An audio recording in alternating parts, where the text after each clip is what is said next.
L'info écho avec Capital.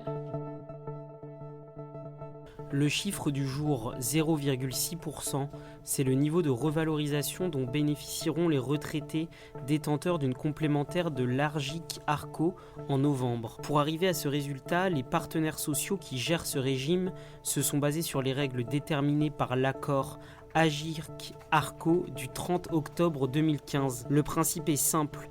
Proposer une revalorisation inférieure d'1 point à l'inflation. Les derniers chiffres de l'INSEE affichant 1,6%, les complémentaires seront augmentés de 0,6% cette année. Si cette revalorisation reste faible, elle marque toutefois une première depuis 2013. L'info pratique Capital. La réforme des cotisations salariales va induire une légère hausse de rémunération des salariés du secteur privé à compter de ce mois d'octobre. Ce gain de pouvoir d'achat pourrait vous aider à réduire le coût total de l'emprunt immobilier que vous avez souscrit ou à mieux négocier celui que vous prévoyez de souscrire. D'après les calculs de Vous Financer pour Capital, en réinjectant ce gain de salaire dans vos mensualités de prêt, vous pourriez économiser 1 an de remboursement, soit environ 5% du coût total de votre crédit. Les personnes prévoyant d'emprunter en vue d'un achat immobilier pourront quant à elles mieux négocier. Avec la hausse de leur salaire, les futurs emprunteurs verront mécaniquement leur capacité d'emprunt augmenter.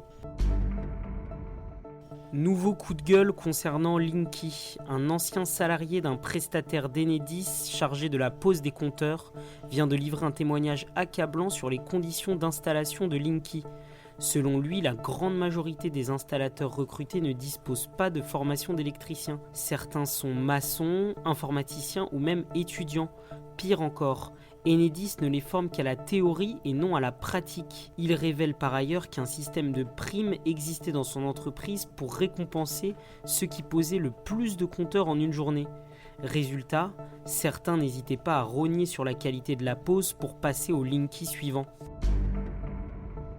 Immobilier pour finir, la loi sur le logement Elan, qui doit être promulguée d'ici quelques semaines, vise à accélérer les procédures d'expulsion des squatteurs. L'enjeu est réel. Ces dernières années, de nombreux propriétaires dont les logements se sont retrouvés squattés se sont heurtés à de lourdes procédures d'expulsion pouvant prendre plusieurs mois, voire plus encore.